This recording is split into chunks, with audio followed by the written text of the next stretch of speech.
So, first of all, I will just ask your initial reaction to the message tonight.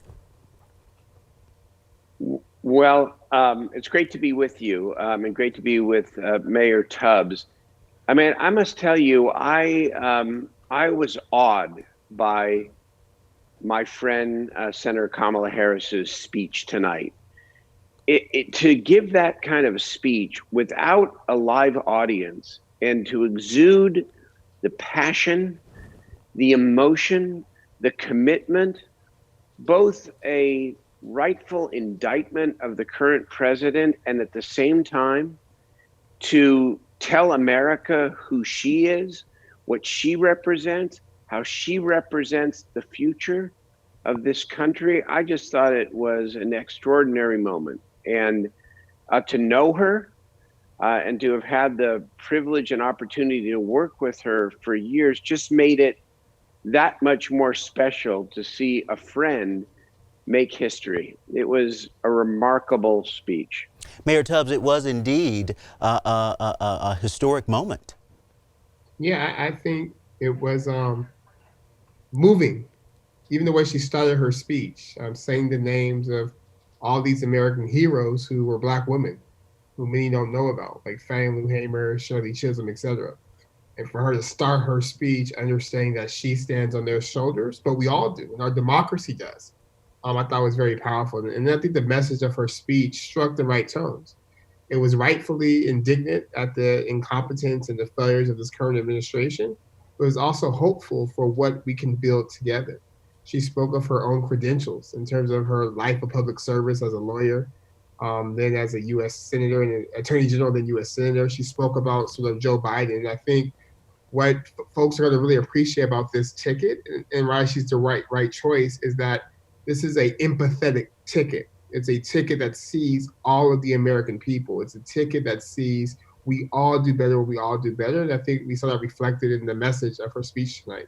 I have to ask you both, as mayors and as leaders in this region, talk to us about what it's going to mean for us and for this area. What is it going to mean for this area to have someone who you've worked with hand in hand, possibly in the White House?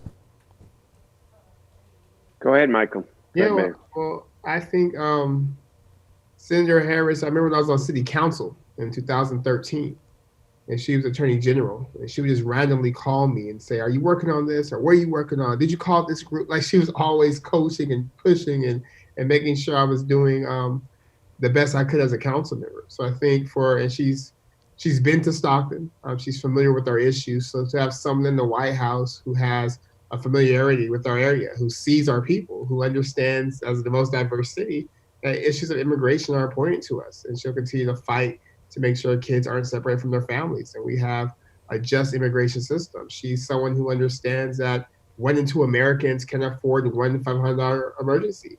And we do everything in her power to make sure we have more cash in the hands of working people. So I think for this region, it's exciting to have a leader who doesn't just know us from a briefing, but knows us from her work and helping us as Attorney General during the foreclosure crisis. So I'm through the moon and happy, as Mayor Steinberg said, to have a mentor in the White House potentially, but also to have someone who has a deep love and respect for my community.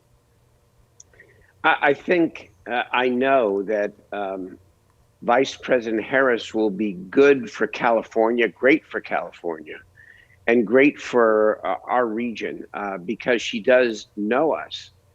But beyond that, I think it is really important to emphasize again that the American people are looking for that combination of empathy, competence, and effectiveness.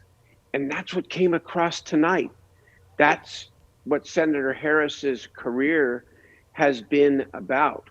That's what Joe Biden's career has been about. And when you contrast the two of them, this ticket, with the current state of this country and the incompetence and the lack of empathy from the current occupant of the White House, the contrast is just stark.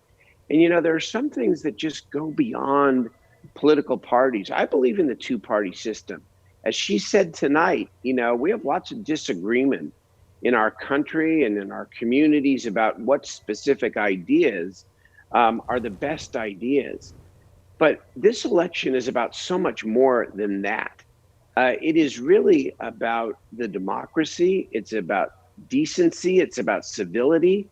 It is about basic values. And that's why you see so many Republican leaders supporting the Biden-Harris ticket. And she just brought it home tonight. And good for California, great for California, great for Sacramento, but more important, great for the country.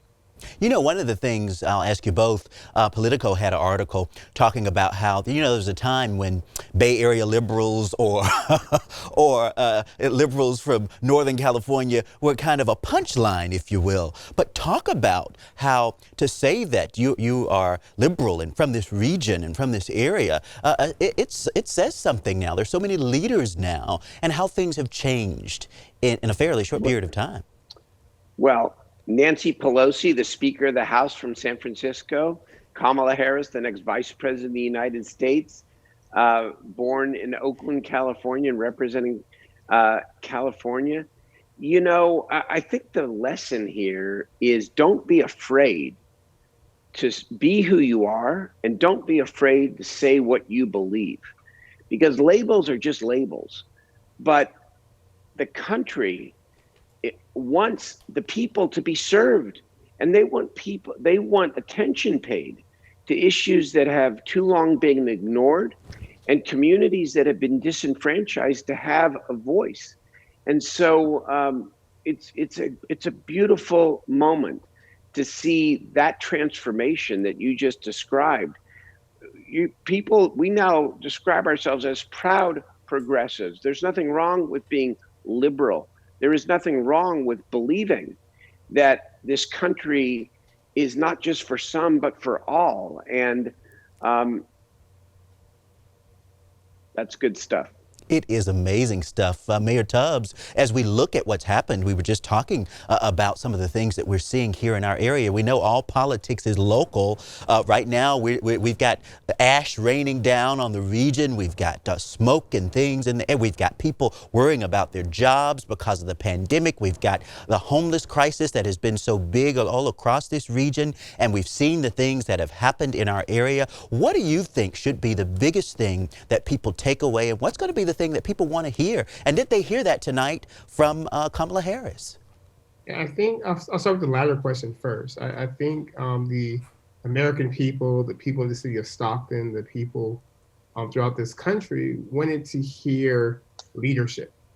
And leadership doesn't mean having all the answers, but leadership means being committed to finding the answer and having the competence to do so. I think they heard from a woman who throughout her career has been nothing but excellent, has been nothing but searching for answers, who's been nothing but a fighter. I think they also wanted to hear a leadership that talks about kind of the real needs of people, that some people feel excluded and marginalized, that some people are righteously upset about the killings of Breonna Taylor and George Floyd and expect to hear that from their president and vice president. Most people are worried about the impacts of COVID on education and their kids, on their jobs and their small businesses. And I think they did hear that tonight, but they also heard that's up to all of us, that there's no one person or even one ticket who's going to solve all these problems. But if we have the right ticket, the Biden-Harris ticket in place, then we can do what we need to do as citizens to push together to create the society that we deserve, particularly during this time, because we're in a very, very, very interesting, but also serious time in our country. It's an inflection point. You have twin epidemics and pandemics, and it's going to take leadership to lead the way, and all of us joining together, despite disagreements on everything, on some things, to figure out how do we move forward and get out of this mess that we're in, caused in large part by just a mass incompetence and lack of empathy from this current administration. Mayor Steinberg, one thing I will note is that she was not as forceful, some might say, as she could have been when it comes to kind of calling out the administration. She seemed as if she was trying to kind of toe a line between being accusatory and also looking ahead. What did you think?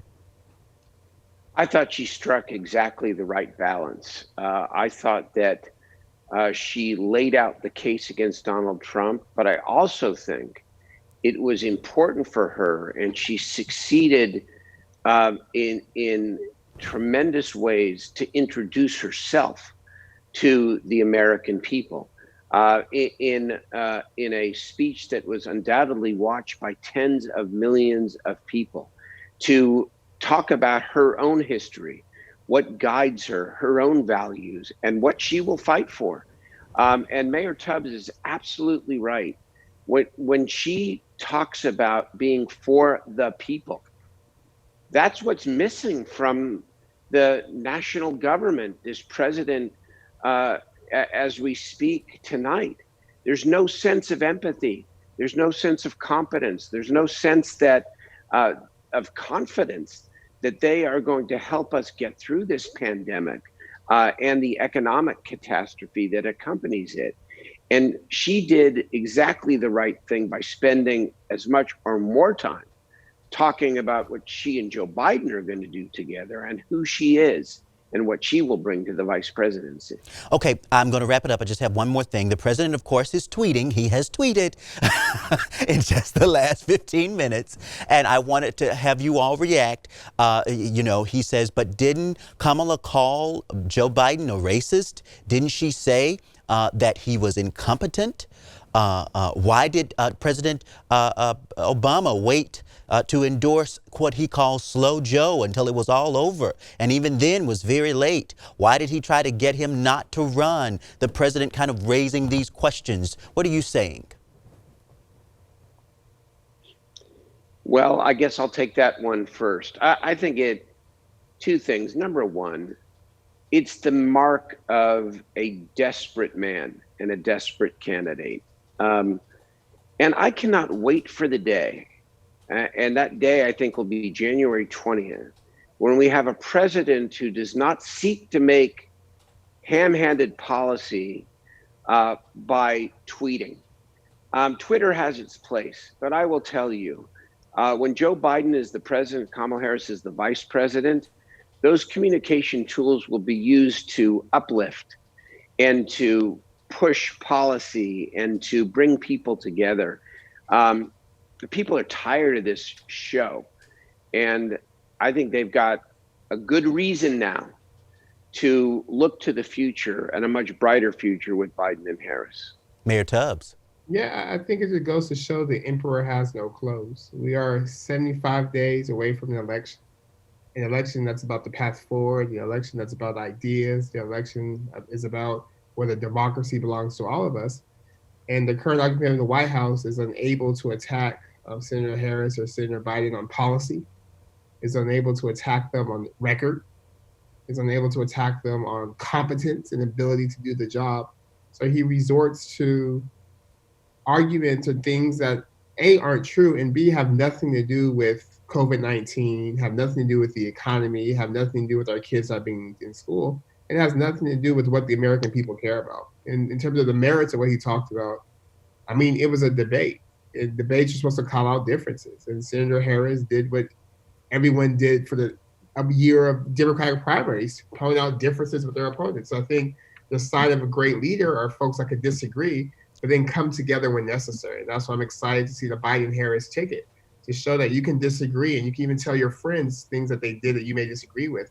But at the end of the day, we're unified about the need to defeat Donald Trump in November 2020. So I'm excited. I'm fired up. I'm ready to go. I'm going to tweet, vote, and register to vote, and vote by mail, and make sure your family's registered to vote. And we'll get some competency and some clarity in the White House soon enough. Well, you have certainly honored us by making time to speak with us, mayors. We will be sharing this extended conversation on our YouTube page. It will be shared far and wide. I'll just have you both close with what you would have us leave us with tonight. Want me to start, Joe? Because I'm making you start all night. You go ahead, Mayor Tubbs. No, I think I really appreciate the way, again, that Senator Harris started her speech.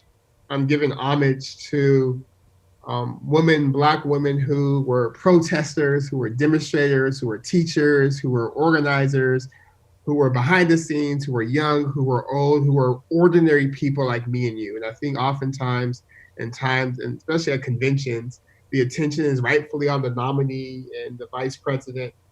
But the most important office, title, nomination, this whole thing is that of citizen, of you and me. So we have our work cut out between now and November.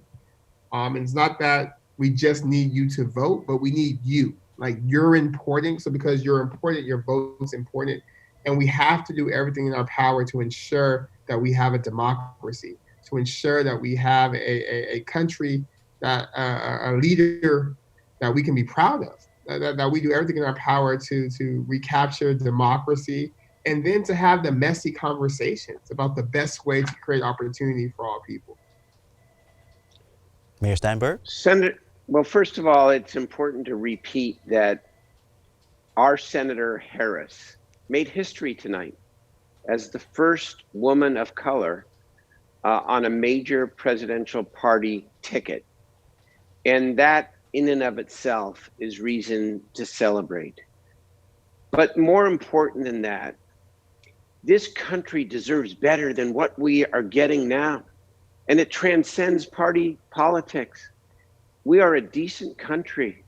We are a country that aspires to be the best of our values. And we're not getting that today from a president who is not competent, who isn't interested in the intricacies of governing, and who consistently divides.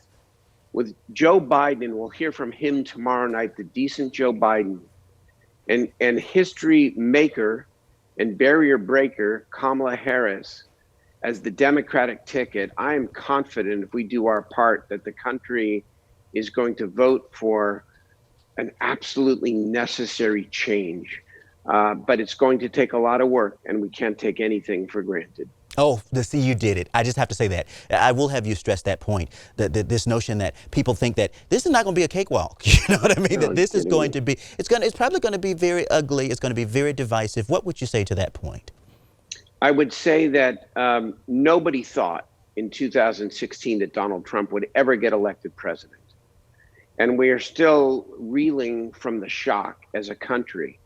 And so Secretary Clinton, I thought, said it very, very well tonight, that don't let this be another woulda, shoulda, coulda election. We know what happened in 16. We don't have to let it happen this year by being fervent about getting out to vote and getting other people out to vote. And from California, working those swing states, phone banking, doing all the things that are necessary to take back our country. And Mayor Tubbs, I know you're going to be joining the Bernice King win tomorrow with the DNC in a conversation. Mayor Tubbs? We may have Yes, lost tomorrow, Yeah. Dr. Bernice King, myself, and David Diggs at 8 a.m. on Pacific time, we'll be having a conversation about how do we build back better with ensuring that everyone has a floor to stand on. So looking forward to that conversation. It's in line with legislation that Senator Harris has consistently proposed, particularly during COVID, of making sure folks have what they need to shelter in place, to buy food, and take care of themselves and their families.